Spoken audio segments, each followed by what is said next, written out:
This is South Asia Matters at Awaaz, South Asia.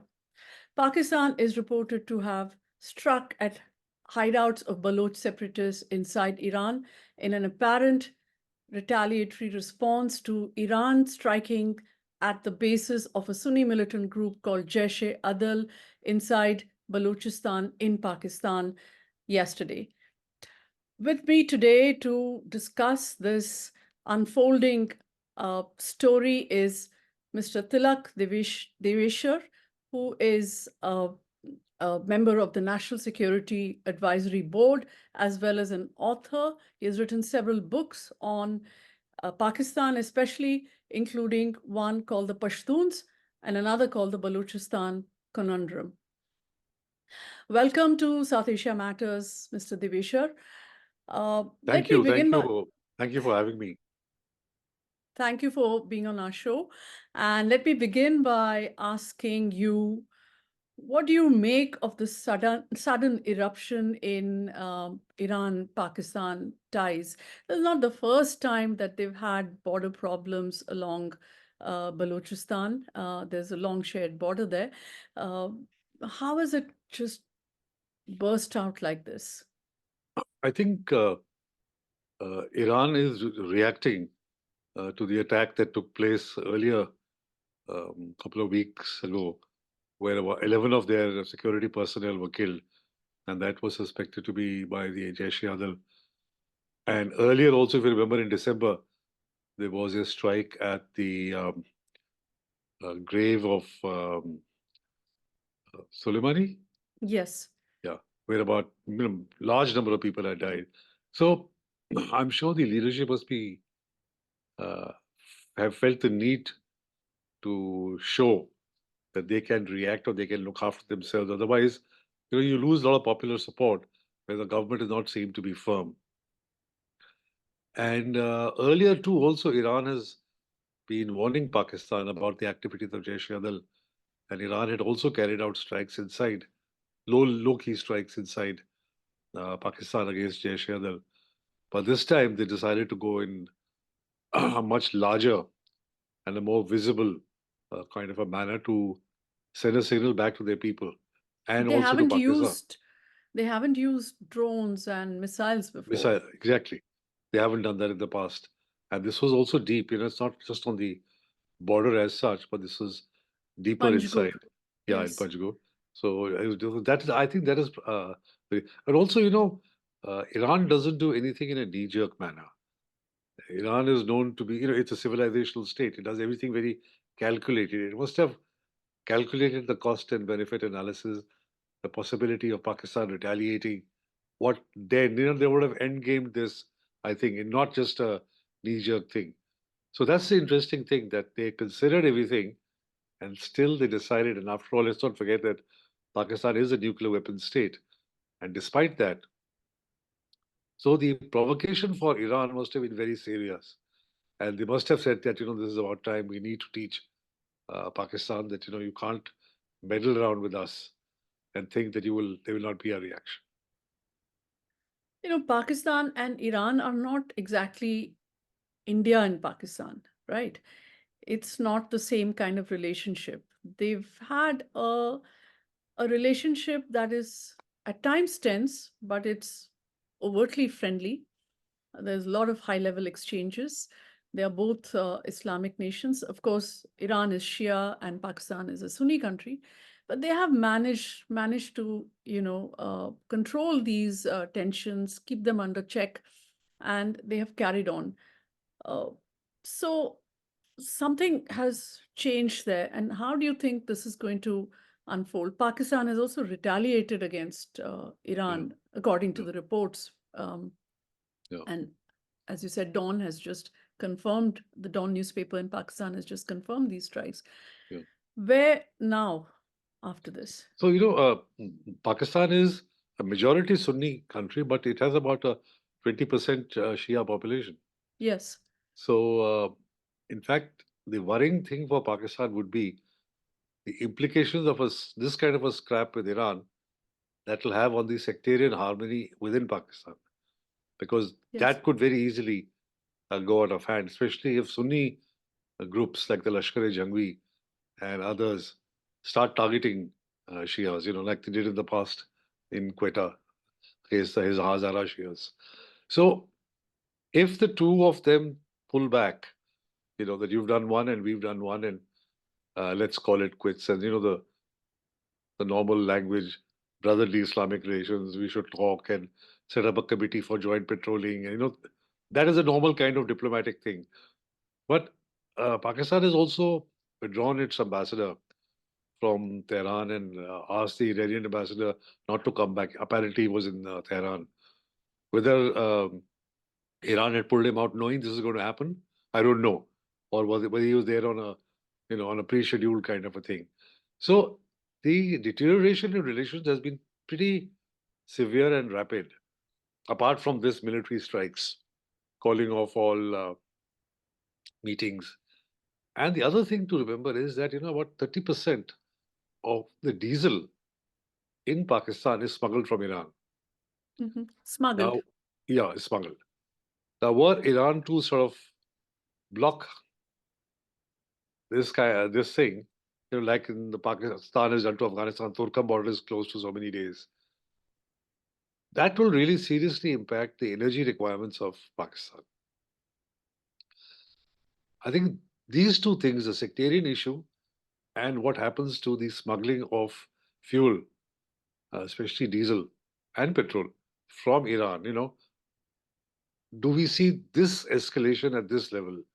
Then it will be very serious and, it'll take a long time to come back to normal. But if none of these two things happen, sectarian harmony continues in Pakistan and smuggling is continued, then, you will find somebody they will patch up together, or, maybe China will come and intervene and get the two of them to talk or something like that. So it's a very delicately placed. I think the next week or 10 days would be very critical in this. Supposing Iran decides that their Pakistan's retaliation was disproportionate, and they haven't really targeted only the so-called camps of Jaish of the Pakistani Baloch militants, BLA and things like that. Then Iran could go in for a counter-strike, which will then you go down an escalation thing. I am also not sure that there are camps of Pakistani Baloch militants in Iran. This hasn't been reported about too much. It's all speculated and all, because after all, Iran is Shia, and these Baloch militants are Sunnis. So Right. there is that one. But let's see if Pakistan says they have these BLA camps over there. But we'll come to know in a short while, as reports come out of the number of casualties and things like that. Do you see any similarities between what Iran did and Pakistan's response with what India did in 2019, struck deep inside Pakistan, and Pakistan's response after the attack in Pulwama? You see, this one similarity, of course, is that we also struck at a Jaish terrorist camp at the Yeah. Balakot, and Iran has done the same. But Pakistan and India have had a history since 1947, and especially since the late 70s, early 80s, Pakistan's support to terrorism inside India. So that has been a much longer and a much stronger history of retaliation than this current Iran Pakistan standoff. So that way, you can't really, the two situations are not comparable, except for the fact that these are also uh, terror camps of the terrorists.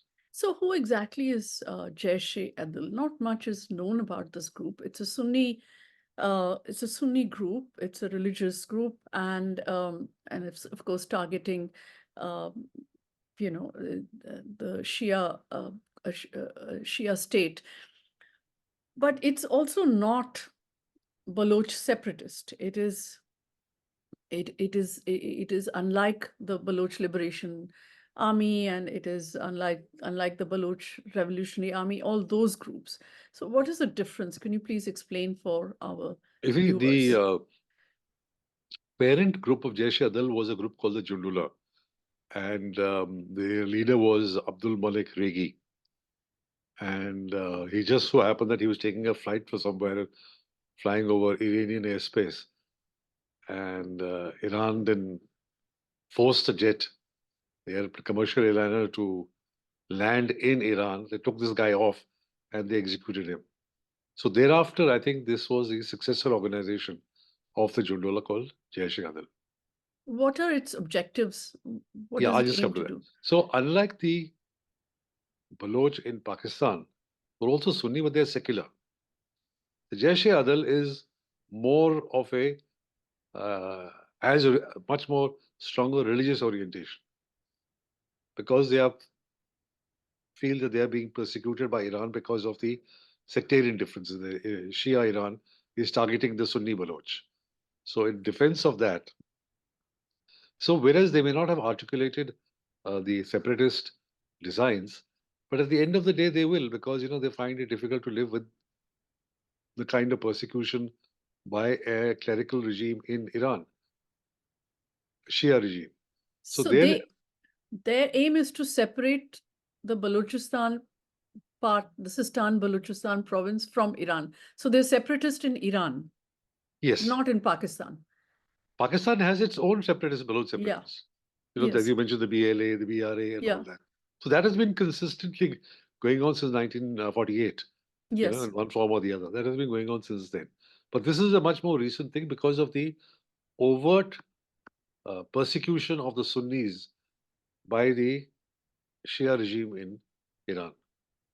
So this also started in the early 2000s, the kind of persecution that the Baloch had to face, Sunni Baloch. So then in defense of that, the Jundullah was first set up and then which then became the Jaish-e-Adil. So is there any link to the Pakistani deep state of this group? Of Are there? Jaish-e-Adil? Yeah. I am sure.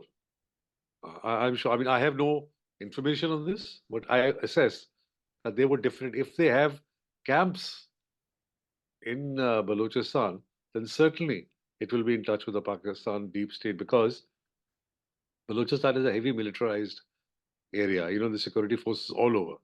And nobody can just go and set up a camp there without the knowledge and the backing of the Pakistan military.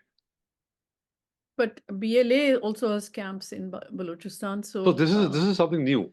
I'm not really aware of this, that the BLA or the as Pakistan claims has.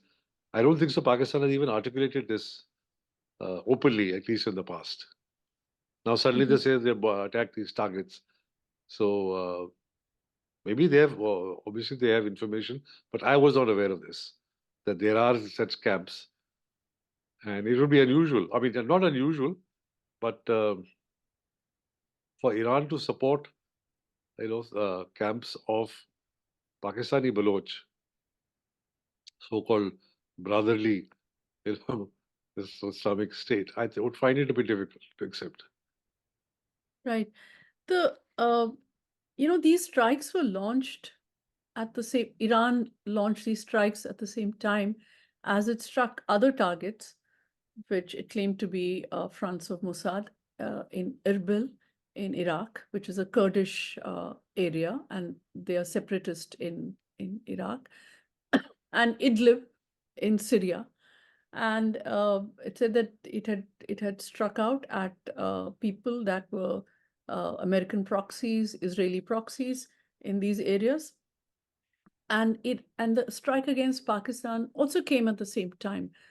So it's curious, isn't it? This clubbing together of the Pakistani targets or the targets inside Pakistan with the targets in Iraq and Syria. What exactly is Iran actually trying to do here?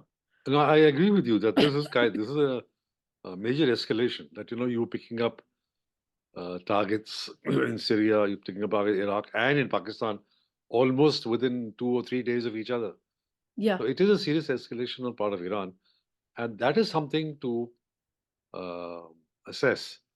And you need more information on that. That does Iran feel threatened? Is it anticipating more crisis? Because the Houthis is the other problem that is taking place. So is it apprehending, so as a preemptory strike, or is it in retaliation to what happened earlier in December, the strikes in Iran and what happened here? So it's telling its people that, look, we have the capability, we can strike. And it also bolsters the legitimacy of a regime which may be under pressure, which is, under pressure. So when you hit out, you externalize the internal problem, you always win support because the people tend to then rally around. So it could be one of the several reasons why, because it is unusual for a country to take on three targets, you at the same time. Well, almost at Right. the same time, 2, 3 days difference. So we've seen India come out in support of Iran's right to self-defense in uh, at the Ministry of External Affairs briefing yesterday, where this matter was raised in the specific context of the strikes against Pakistan. But I think India has been quiet on Iran's other attacks against purported Israeli American targets in Iraq and Syria. So, do you think that this is? Don't you think that this is kind of selective of India to pick on just See, the Pakistani India has target? faced terrorism from Pakistan for such a long time. And we recognize that any country which is acting in its self-interest, like what we did in Uri or what we did in Balakot, and that is that. In the case of Iraq and Syria, I don't think so. It is so clear-cut that Iran is acting in self-defense.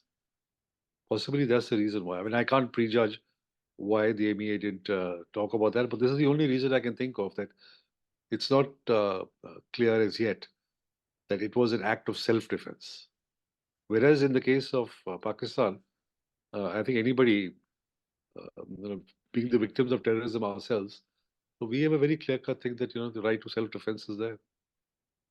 So, how does this escalation, if it happens, as you said, the next week is going to be crucial to see how Iran now reacts to Pakistan's strikes inside Iran, and then how it goes up the escalatory ladder.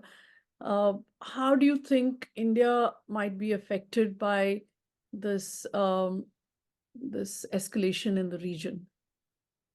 Well, it is something we'll have to watch very carefully because anything that happens in the region, anything that um, leads to a regional conflict, uh, we need to be very, first of all, monitor it and watch it very closely, and also consult with other interested parties. And war is, as the Prime Minister said, there's not the time for war. And try and see how you can bring a quick end to further escalation. And whoever can play a part, and either bringing the two together or the two together can sit and talk. They say they have mechanisms, which have been worked in the past. So they should use those mechanisms and make sure that the escalation is not there. But China if those fail and there is escalation, then I think India will have to watch the situation very carefully. China has already called for, Restraint here. restraint by both sides, and it is, of course, friendly with Iran and also very friendly with Pakistan. Uh, do you think China might jump in to play a role here? I'm sure because they have investments in both. They Yeah. have signed this massive MOU with Iran for $400 billion investment, and the CPEC, which of course has plateaued out. Instead of 60 odd billion, only is about languishing at about 24, 25 billion. But still, there's hard money. So it'll not be in China's interest, I think, to see this kind of an escalation take place. So I'm Mm. sure if they'll be willing to lend their good offices and try and bring the two sides together, to exercise restraint. But, the relationship has been damaged. I mean, let's not fool ourselves. They may make all the noises about brotherly and friendly and this and that. The relationship has been damaged.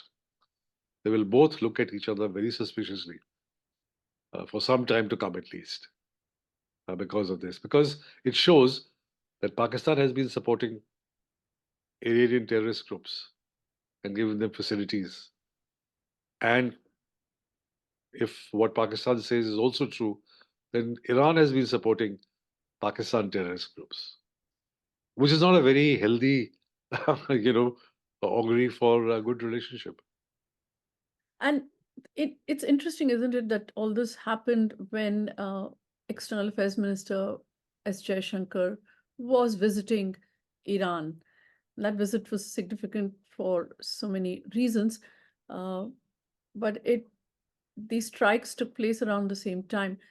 Do you think the Iranians might have told Mr. Jaishankar what they were planning? Was it with relation in the specific context of Pakistan? I mean, do you think India had any inkling of this? I, since one is not privy to those talks or conversations, I can't say. But there would be no need for Iran to. A lot of people, if you read the chatter on the social media, a lot of people are trying to link EAM's visit there with these strikes taking place a day or two later. Yeah, I don't think so there's any connection. That was a visit which was for a different context, for many different other reasons. And I don't think so Iran would need to take India into confidence on an issue where they feel is of self-defense and they're targeting terrorist camps. So I think right, we should not make that linkage. right. Just one last question. How is this going to affect what's happening in Afghanistan? Because Iran has a border with Afghanistan as well. Excuse me. Pakistan is very interested in what's going on in Taliban. It has a huge stake in what's going on inside Afghanistan. Or how might this affect the security situation in Afghanistan? Yeah, well, that's an interesting question because Afghanistan has been under pressure from both Iran and Pakistan. Pakistan is pushing back 1.7 million undocumented Afghan refugees. Iran has pushed back a large number also, but Iran has done it very quietly, Mm. without any fanfare or without the kind of treatment or ill treatment that the Afghan refugees in Pakistan have got. So right now, I don't think the Taliban regime is very happy with either Afghanistan, with Pakistan or with Iran. There's also the question of the Helmand River dispute that it has with Iran. So Afghanistan will be watching, and I'm sure are being pleased that for a change, these two countries are, going Mm. at each other. But the other worrying thing for Pakistan, I mentioned two issues: sectarianism, the TTP. The Tehrik-e-Taliban Pakistan could also perceive this as an opportunity for itself to hit even harder at Pakistan now that Pakistan is on the defensive as far as uh, you know the border with Iran is concerned. And also, if you see in the larger context, Pakistan has an issue with India on terrorism. It has an issue with Afghanistan. Now it has an issue with Iran. The Chinese are not happy with the Uyghurs' presence in Pakistan. So here is this one country which has four neighbors, and all the four neighbors are looking at it suspiciously because of its support to terrorism. I mean, if Pakistan doesn't wake up now and smell the coffee and stop whatever it's been doing for the last 50 years, it never will. And that should be a lesson to the world that, here is a state which has got a adversarial relationship with all its neighbors on the issue of terrorism. That is, using terrorism as an instrument of foreign policy. On that note, thank you, Mr. Tilak Devasher. And thank you, viewers, for watching this program. If you like what you've seen, press the subscribe button. Follow us for updates on Awaaz South Asia.